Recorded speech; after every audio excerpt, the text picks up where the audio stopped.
Assalamualaikum warahmatullahi wabarakatuh.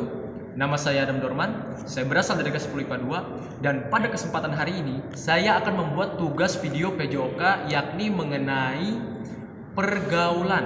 Jadi di video ini saya akan menjelaskan mengenai pergaulan, baik pergaulan sehat maupun pergaulan tidak sehat. Baik.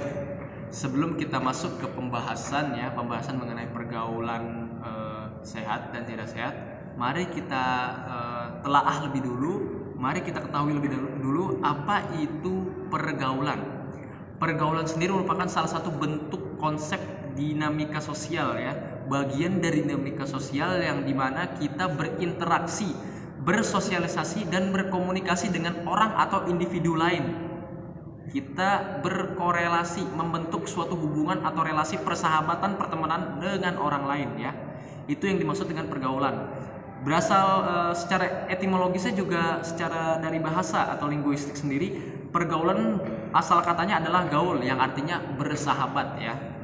Jadi yang dimaksud dengan pergaulan adalah itu, kita berkomunikasi, saling berinteraksi satu sama lain, saling bersosialisasi, yang dimana nanti pergaulan ini sendiri itu sifatnya adalah dinamis ya, selalu berkembang ya. Jadi bisa mengalami pasang surut hubungan gitu ya.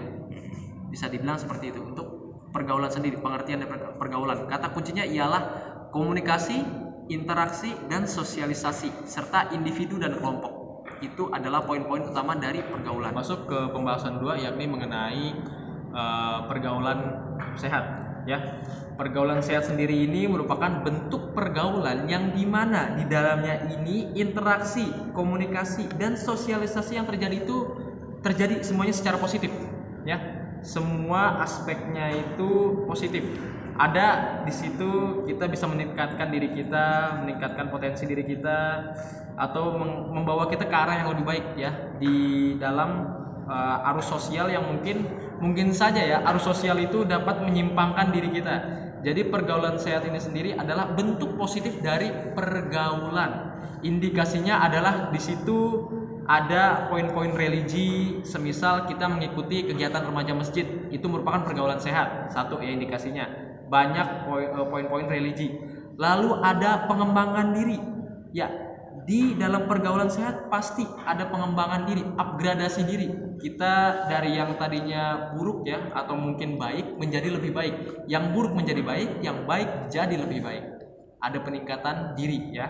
Lalu juga pergaulannya itu membuat kita ke arah yang lebih baik, lalu ya sehat ya, semuanya isinya tuh sehat, orang-orangnya sehat, tidak ada yang mungkin ya kita tahu sendiri ya, realitanya pergaulan yang sekarang ini mayoritas didominasi oleh ya pergaulan yang semacam itu, semisal mabuk atau mungkin merokok atau mungkin pergaulan-pergaulan yang dalam stigmanya masyarakat itu buruk ya, minum atau mungkin penggunaan obat-obatan ya. Jadi poin utama dari pergaulan yang sehat ya, pergaulan yang sehat ialah adanya poin-poin agama serta peningkatan diri serta unsur ya, serta sebuah konsep yang membawa kita menjadi lebih baik dari sebelumnya. Itu adalah pergaulan sehat. Baik. Masuk ke pembahasan pergaulan tidak sehat ya. Sebelumnya kita sudah membahas pergaulan sehat. Pergaulan tidak sehat sendiri ini adalah bentuk kebalikan ya atau lawan dari pergaulan sehat.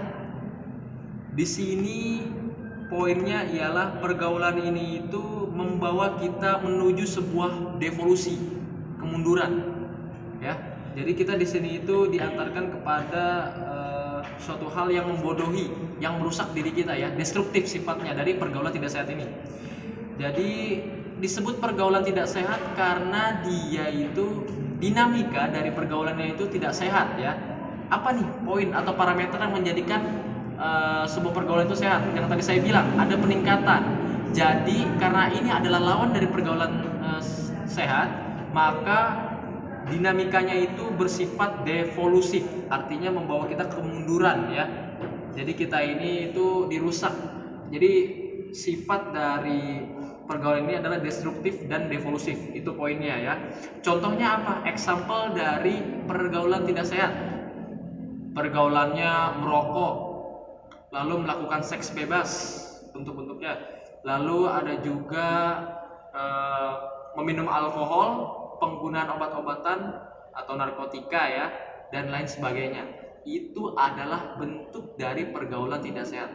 Jadi sudah bisa kita simpulkan ya bahwa pergaulan tidak sehat ini sendiri itu merupakan bentuk pergaulan yang membawa kita kepada hal-hal yang buruk yang merusak diri kita sendiri ya, sehingga di kita ini mungkin bisa dirusak ya. Jadi kualitas kita untuk nantinya diterjunkan di masyarakat itu menurun ya.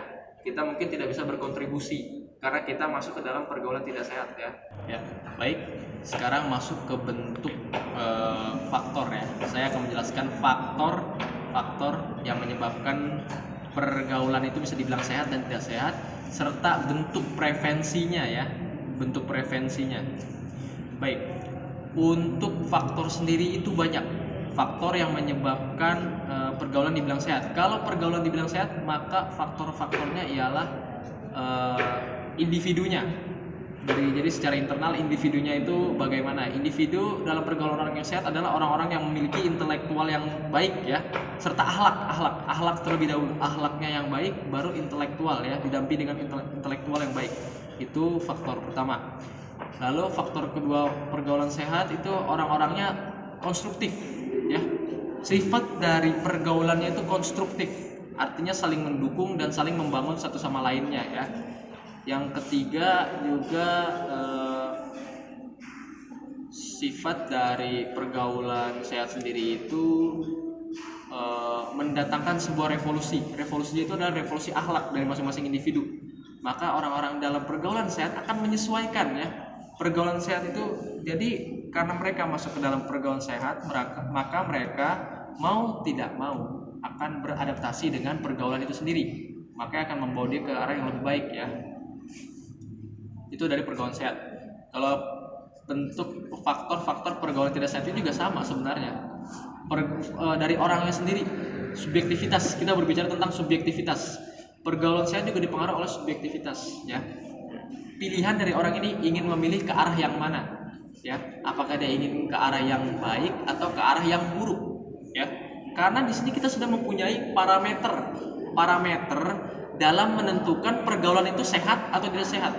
Parameternya adalah agama.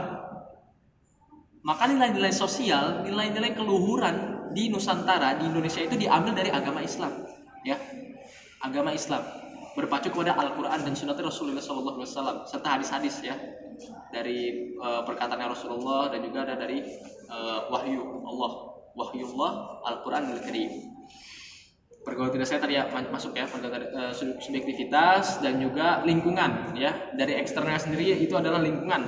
Jadi suatu individu itu bisa terjerat, bisa terpengaruh oleh lingkungannya. Jadi bergantung, depending dengan environmentnya, bergantung pada dinamika dari dinamika lingkungannya seperti apa ya, apakah lingkungannya baik atau buruk ya. Dan tadi sudah saya bilang orang itu bisa memilih ya, orang itu bisa memilih ingin ke arah yang baik atau buruk, tapi berpengaruh juga dari lingkungan luar ya. Dan juga pengetahuan yang minim, ini yang saya bilang tadi. Jikalau pengetahuan dia minim akan suatu nilai-nilai keluhuran, nilai-nilai agama ya, potensi dia terjerat, terpengaruh ke dalam pergaulan tidak sehat itu akan menjadi lebih besar ya. Jadi di sini pengetahuan juga memberikan andil dalam menentukan menentukan suatu individu masuk ke dalam pergaulan yang sehat ataupun pergaulan tidak sehat. Itu faktor-faktornya. Lalu bentuk prevensinya ialah yang pertama kali ya, ialah lingkungan keluarga. Paling pertama kali itu seorang individu dibentuk di keluarga. Apabila dia mengalami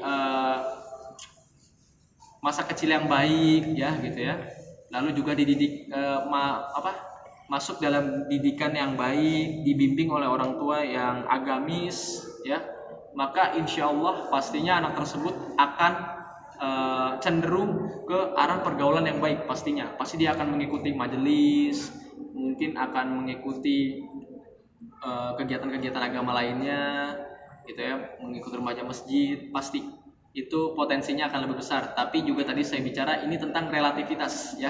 Karena manusia itu hatinya akan selalu dibolak-balikan oleh Yang Maha Kuasa. Pastinya akan seperti itu. Itu subjektivitas ya. Maksudnya sifatnya relatif.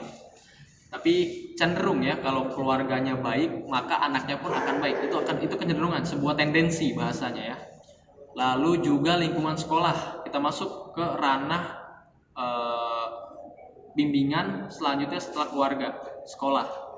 Apabila anak ini mengikuti sungguh-sungguh, mengerti dan paham akan pentingnya sekolah, maka insya Allah pastinya anak ini akan memilih nih, akan mampu memilih, memiliki kapabilitas untuk memilih mana arah atau direksi yang baik dan yang buruk, bisa membedakan antara yang baik dengan yang buruk. Karena di sini di sekolah kita dimatangkan ya untuk membedakan mana yang baik dan yang buruk, ya. Lalu berlanjut juga ke lingkungan. Tadi yang sudah saya bilang, pastinya lingkungan berandil besar ya.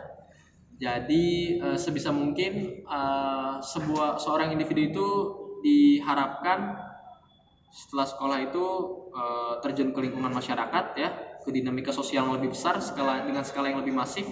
Dia bisa memilah, bisa menseleksi ya, menyeleksi bentuk-bentuk pergaulan yang ada di sekitarnya. Dia bisa memilih pergaulan atau dinamika sosial yang baik ya, itu di lingkungan masyarakat. Dan poin terakhir untuk prevensi atau pencegahan ialah dari internal sendiri. Tadi yang sudah saya wanti-wanti, sudah saya sebut-sebut dari awal, subjektivitas. Diharapkan seorang individu, tadi sudah saya bilang, dari sisi internalnya, aspek internalnya mampu memilah, mampu menyeleksi mana bentuk pergaulan yang positif dan mana bentuk pergaulan yang negatif. Cara individu ini menentukan mana yang positif dan yang negatif ialah parameter tadi, menggunakan parameter agama. Agama sebagai acuan atau pedoman dalam menentukan pergaulan yang sehat dan yang tidak sehat. Kurang lebih seperti itu untuk pembahasan saya mengenai pergaulan ya, mapel PJOK. Baik, terima kasih atas perhatiannya. Nun wal qalami wa may yasturun. Billahi taufiq wal hidayah. Wassalamualaikum warahmatullahi wabarakatuh.